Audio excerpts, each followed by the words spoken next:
Hello friends, let's solve this MCQ. This is MCQ number 21 of paper number 3.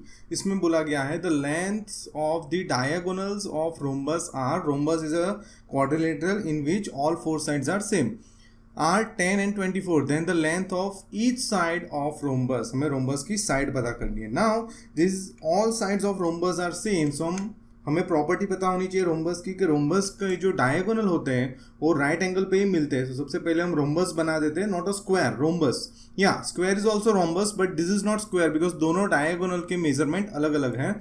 सो ये square वाला rhombus नहीं है. So let me draw the rhombus first. So this is my rhombus.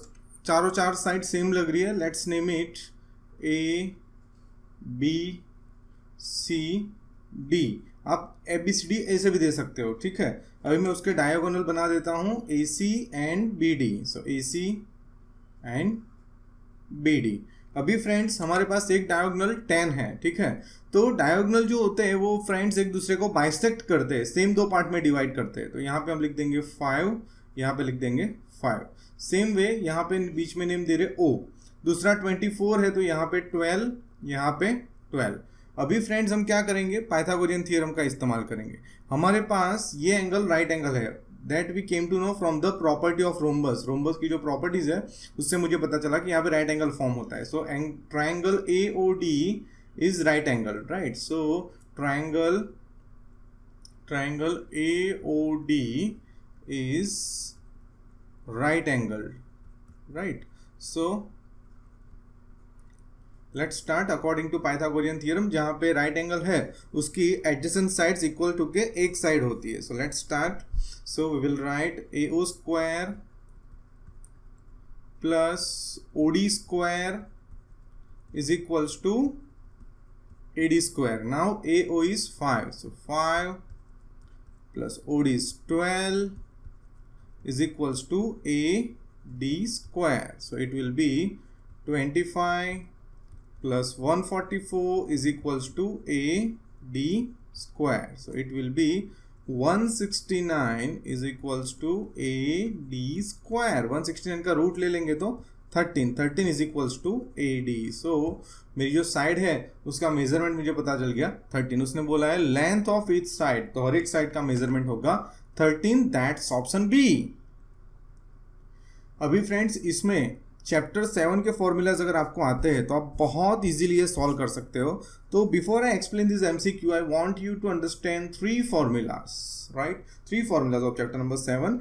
Chapter number 7 जो है that is about right angle triangles, right. So let me draw this right angle triangle.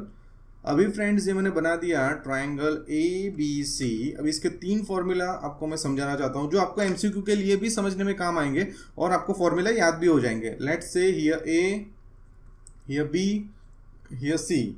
Now this is an altitude, not a median friends, this is an altitude, right. So this is my altitude B D, right. अभी friends मुझे A B square पता करना है, A B पता करना है, sorry. तो उसके लिए मेरे पास ए बी स्क्वायर ऐसा फॉर्मूला है. अभी A B square and B C square दोनों फॉर्मूला में सिमिलरिटी ये है कि दोनों में ए सी फिक्स है, हाइपोटेन्यूस फिक्स है दोनों में, ठीक है. अभी यहाँ क्या लिखना है मैं आपको बताता हूँ. अगर आप ए बी का फॉर्मूला, ए बी स्क्वायर का फॉर्मूला लिख रहे हो तो आपको ये देखना है कि इसके 2 एंड पॉइंट में से कौन सा एंड पॉइंट हाइपोटेन्यूस को टच करता है. तो आप देख सकते हो ए एंड पॉइंट जो है वो हाइपोटेन्यूस को टच कर रहा है. तो यहाँ पे हम लिख देंगे ए डी. जो एंड पॉइंट हाइपोटेन्यूस को टच कर रहा है वहां से ऑल्टीट्यूड जो पॉइंट में इंटरसेक्ट करता है वहां तक का लेना है, ठीक है. अभी यहाँ पे देख लो बी सी कौन सा एंड पॉइंट हाइपोटेन्यूस को टच कर रहा है, सी. तो यहाँ पे हम लिख देंगे सी डी, राइट. तो इस तरह से आपका फॉर्मूला बन गया ए बी स्क्वायर का A D into A C, B C square का सी डी इंटू ए सी तो फिक्स ही है. और तीसरा फॉर्मूला बी डी के लिए है. So B D square is equals to A D into D C, A D into D C. अभी हम यहाँ पे आ जाते हैं. तो आप देख सकते हो second one and first one जिसमें राइट एंगल ट्राइंगल की बात है, ठीक है. लेकिन इसमें मीडियन की बात है. हमने जो फॉर्मूला किए हुए हम जो फॉर्मूला अभी समझ रहे हैं वो ऑल्टीट्यूड के लिए हम समझे हैं, ठीक है. अभी हम यहाँ पे सेकेंड वन की बात करते हैं। ABC में एंगल ए राइट एंगल है एंड AD ऑल्टीट्यूड है, तो कौन सा फॉर्मूला होगा, तो यहाँ पे मैं रफ में बना देता हूँ। इसमें जिस तरह से अल्फ़ाबेट चेंज हो गया उस तरह से फॉर्मूला चेंज होता रहेगा। तो यहाँ पे मैंने बना दिया A राइट, बिकॉज उसने बोला है ए राइट एंगल है, BC। हाँ, अभी उसने बोला है AD is an altitude, AD is an altitude right. अभी इसके लिए आपको कौन सा फॉर्मूला सही लग रहा है, ठीक है। तो इसमें आप देख सकते हो AC स्क्वायर वाला सही है। देखो AC square is equals to, उसने क्या लिया हुआ है, तो मैंने जो बोला है उसके हिसाब से हाइपोटेनियस तो लेना ही है, हाइपोटेनियस इज BC एंड फिर कौन सा एंड पॉइंट हाइपोटेनियस को टच कर रहा है, CD, सो CD इंटू BC। तो मुझे पता चल गया कि सेकंड वाले के साथ C वाला जाता है, तो मुझे फाइंड करना है कि सेकंड में से किसके साथ है, इसमें नहीं है तो ये ऑप्शन गलत है, उसको तो निकाल ही देना है। सेकंड के साथ D है, ये तो गलत थी। अभी हमारा जो 50-50 हुआ ये दोनों के बीच में, ठीक है। अभी हमें फ्रेंड्स सेकंड वन का आंसर मिल गया। अभी फर्स्ट वन की बात करते हैं जिसमें भी राइट एंगल है, ट्राइंगल ABC। सो मैंने बना दिया ट्राइंगल ABC।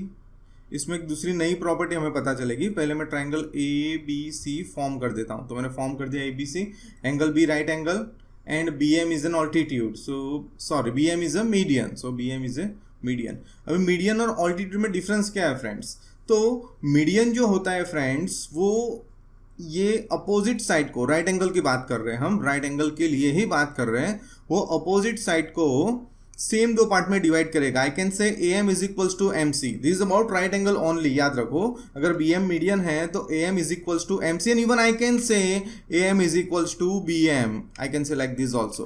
तो this is for right angle triangle, so angle B is a right angle and BM is a median, so BM is equals to हम बोल सकते हैं 1/2 AC, that is D, क्योंकि देखो ये 5 है तो ये दोनों 5 तीनों तीन सेम हो जाएंगे, राइट एंगल की बात कर रहा हूँ मैं, ठीक है। तो अभी मेरे को BM पता करना है तो AC का आधा ही होगा, AC कितना हो जाएगा 10, 5 + 5, so 2 5 are 10, so this is the formula for first one. First के साथ जाएगा D, तो आप देख सकते हो इसमें फर्स्ट में B है, फर्स्ट में D, तो हमारा ऑप्शन B करेक्ट हो जाएगा, ठीक है। तो इसी तरह अगर आपको नहीं आता है, कोई दो भी इसमें से पता हो तो आप करेक्ट आंसर पता कर सकते हो।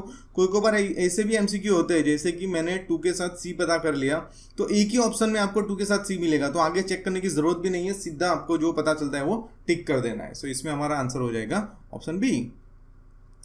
अभी यहाँ पे आ जाते हैं friends, if the distance between 3A and 4 is √10 then value of A।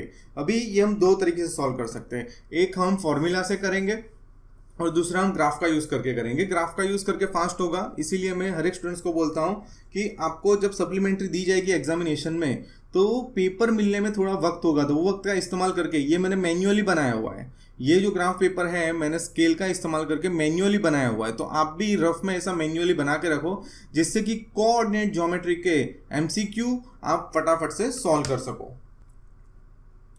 ये पॉइंट को फ्रेंड्स हम A बोलेंगे, ये पॉइंट्स को हम B बोलेंगे और उसका डिस्टेंस जो है हमारे पास √10 है। हमारे पास डिस्टेंस फॉर्मूला है, रो अप्लाई करने से पहले हम x1 y1 करेंगे। x1 की वैल्यू हो जाएगी ये 3, y1 की वैल्यू हो जाएगी a, b की बात करते हैं, x2 की वैल्यू हो जाएगी 4, y2 की वैल्यू हो जाएगी 1। डिस्टेंस फॉर्मूला लगा दिया, ठीक है। √10 का स्क्वायर वैल्यू रख दी मैंने, जो भी वैल्यू आ रही है वो यहाँ से आ रही है, √10 का स्क्वायर हो जाएगा 10, 3 - 4 -1, ठीक है। सो -1 का स्क्वायर करेंगे तो +1 हो जाएगा, राइट। 3 में से 4 कम करेंगे तो -1 और -1 का स्क्वायर करेंगे तो +1, तो मैंने यहाँ पे डायरेक्ट लिख दिया +1। अभी फ्रेंड्स इसका जो एक्सपेंशन है वो हम करेंगे a² - 2ab + b²। तो यहाँ पे मैं दिखा रहा हूँ, this is a² -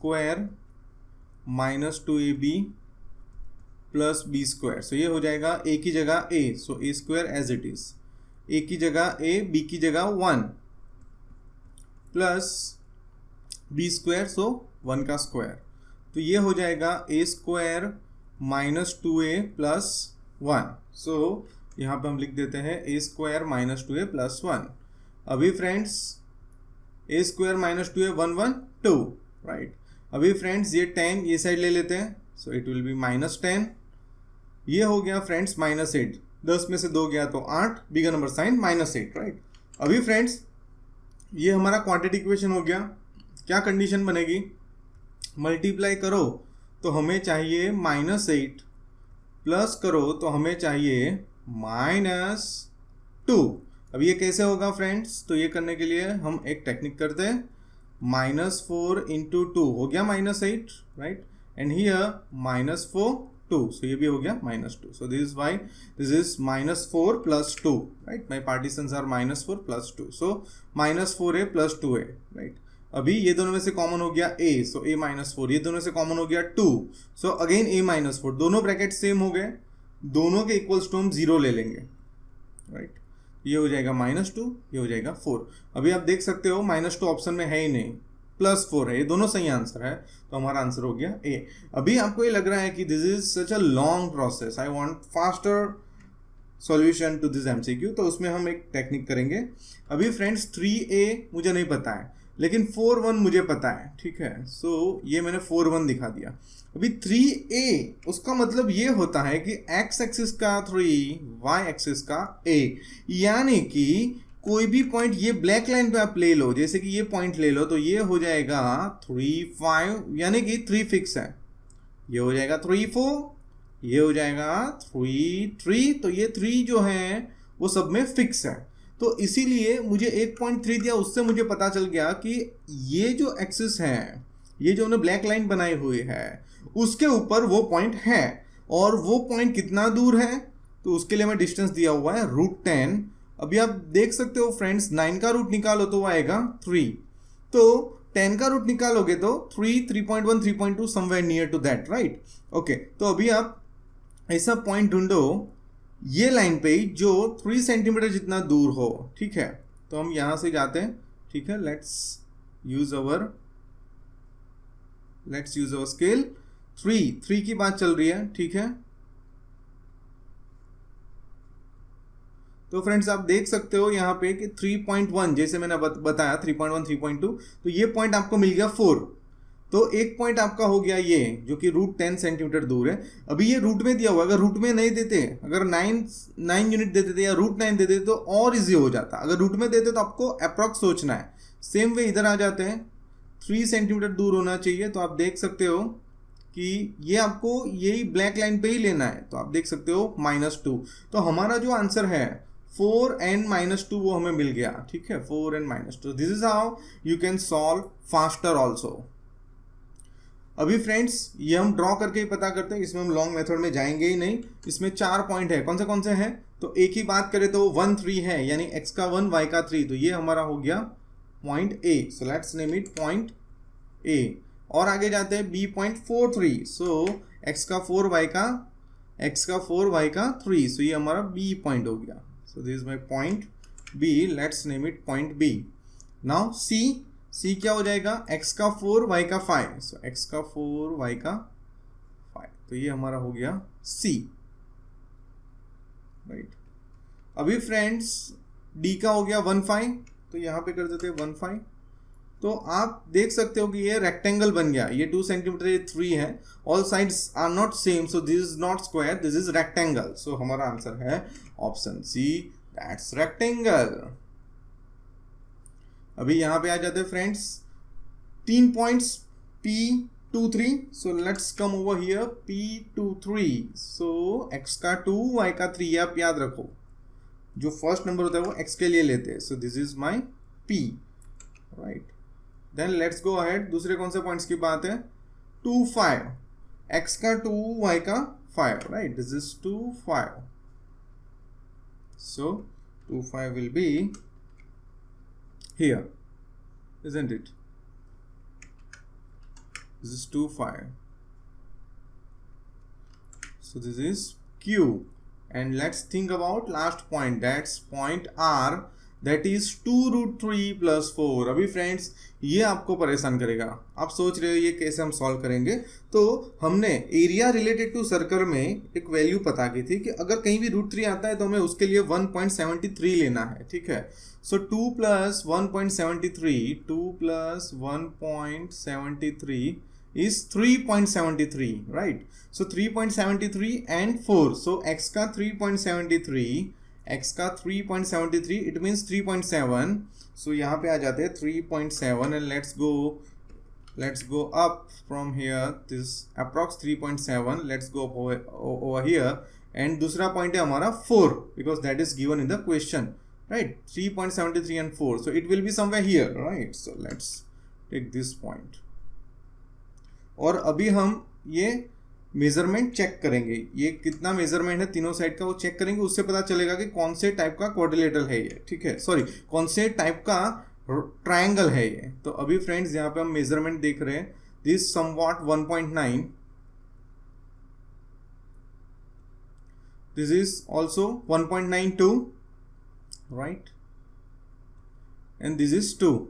So all sides are approx same. Now you might think why there is a difference of 0.1, because ये जो ग्राफ है फ्रेंड्स आप देख रहे हो उसमें पेंसिल या तो पेन जो यूज की गई है वो उसमें एक पॉइंट एडजस्ट हो सकता है. ये लाइन जो है जितनी हो सके उतनी कम इस तरह से ड्रॉ करनी चाहिए. ये जरा ब्रॉड लाइन है और ये मैंने मैन्युअली बनाया है, बट ऑल अगर आप अपने ग्राफ बुक में चेक करोगे तो ऑल साइड्स विल बी 2.